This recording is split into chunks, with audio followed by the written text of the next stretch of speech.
जय हिंद दोस्तों, स्वागत है आपका स्मार्ट जीएस क्लासेस में।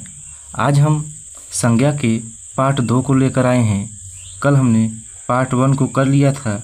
आज हमारा पार्ट 2 है।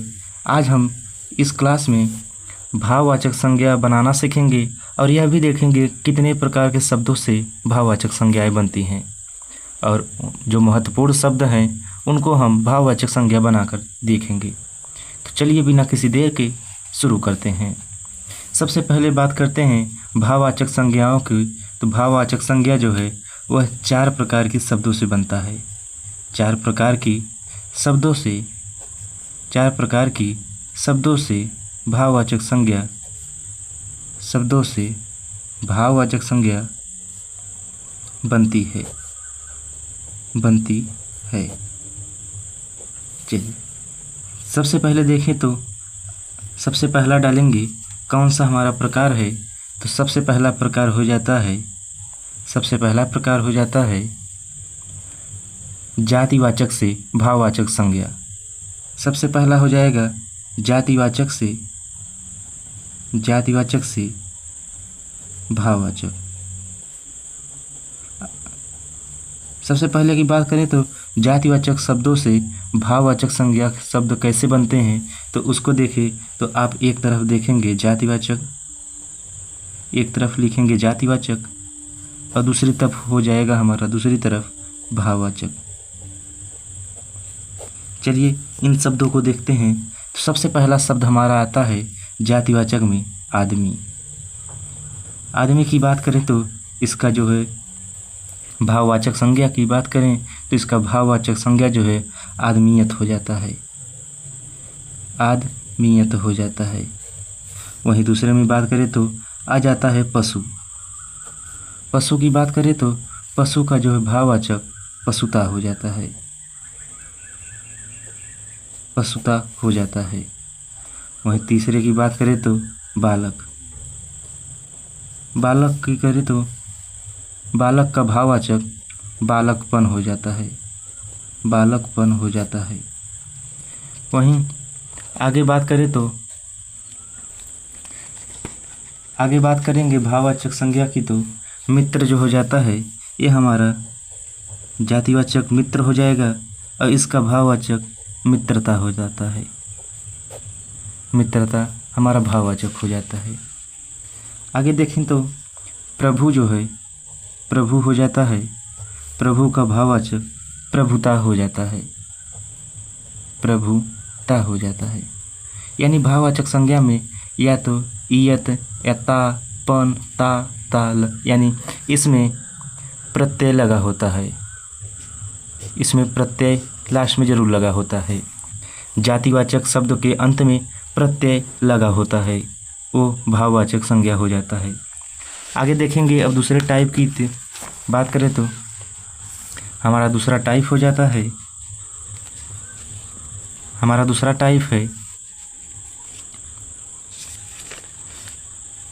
2 हो जाता है। इसमें सर्वनाम से भाववाचक बनाना सीखेंगे। 2 में जो है हमारा सर्वनाम से भाववाचक। यहाँ से प्रश्न पूछ लेता है, शब्द देकर पूछता है यह इसका भाववाचक क्या होगा। तो आप एक तरफ सर्वनाम डालेंगे, एक तरफ सर्वनाम हो जाएगा और दूसरी तरफ भाववाचक हो जाएगा भाववाचक।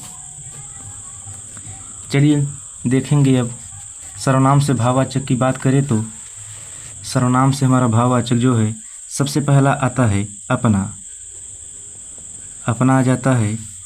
वहीं फिर आता है पराया और आता है सर्व। उसके बाद हो जाता है मम। हमने ये 4 महत्वपूर्ण लिए हैं जो एग्जाम में पूछे जाते हैं। तो अपना का जो हो जाएगा अपनापन हो जाएगा, अपनापन या फिर अपनत्व हो जाता है। वहीं पराया की बात करें तो परायापन हो जाता है।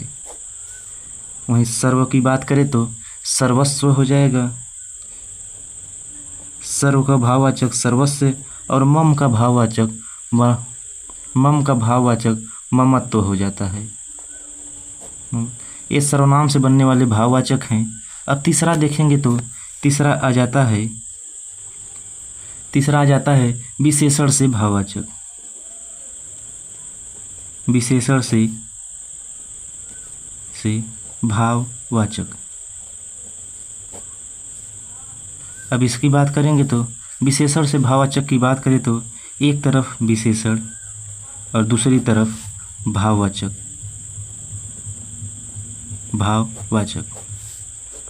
इसको देखेंगे। अब हम विशेषण में देखें तो एक हमारा विशेषण हो जाता है मीठा, दूसरा हो जाता है मधुर और हो जाता है निर्बल, हरा,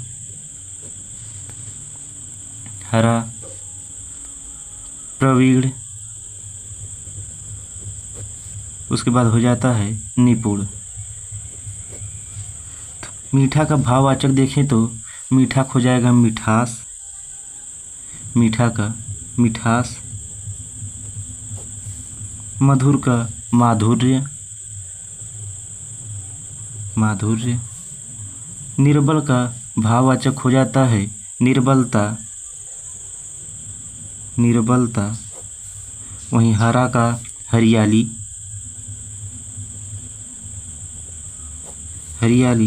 प्रवीण का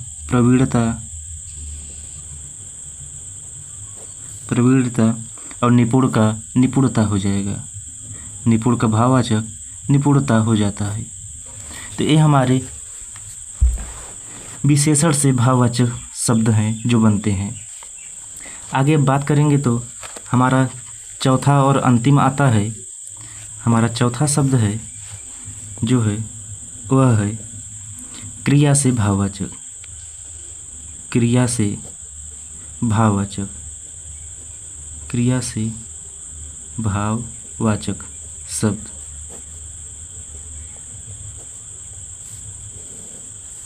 क्रिया से भाववाचक की बात करें तो एक तरफ हम डाल देंगे क्रिया और दूसरी तरफ लिखेंगे भाववाचक।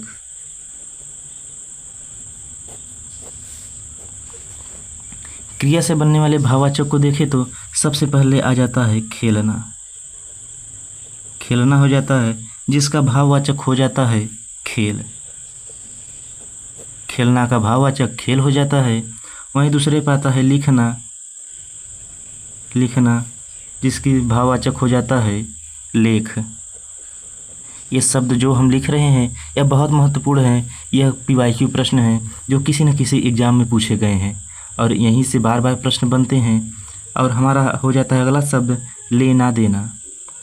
लेना देना की बात करें तो लेना देना का भाववाचक जो है वह हो जाता है लेन देन। अगला शब्द हो जाता है कमाना। कमाना का भाववाचक जो होता है वह होता है कमाई। कमाई हो जाता है। वहीं उड़ना का जो है भाववाचक, उड़ना शब्द का भाववाचक उड़ान हो जाता है। वहीं पढ़ना का भी भाववाचक देखें तो यह शब्द कई बार पूछा गया है। पढ़ना का भाववाचक हो जाता है हमारा पढ़ाई। ये शब्द जो हैं ये शब्द बार बार एग्जाम में पूछे जाते हैं। हर बार प्रश्न में बनता है कि मतलब कि संज्ञा से जो है जातिवाचक संज्ञा से भाववाचक किस प्रकार बनाया जाता है। तो आप कहेंगे कि इसमें लास्ट में पन या ता प्रत्यय जोड़कर बनाया जाता है।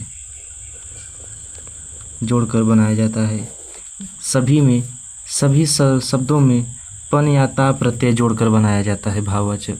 जातिवाचक सभी शब्दों में इसी प्रकार से बनाया जाता है। और इन सभी शब्दों में आप सर्वनाम से भी प्रत्यय जोड़कर बनाया जाता है।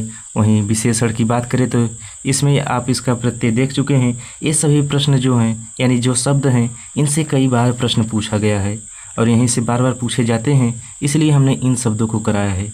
हमारा जो है संज्ञा टॉपिक ये समाप्त हो गया है। अब अगले दिन मिलेंगे सर्वनाम टॉपिक के साथ। सर्वनाम के साथ मिलेंगे, सर्वनाम की परिभाषा, उसके भेद और उन पर जो महत्वपूर्ण शब्द हैं उनको देखेंगे। तो आज की वीडियो में इतना ही, मिलेंगे अगली वीडियो में, तब तक के लिए जय हिंद।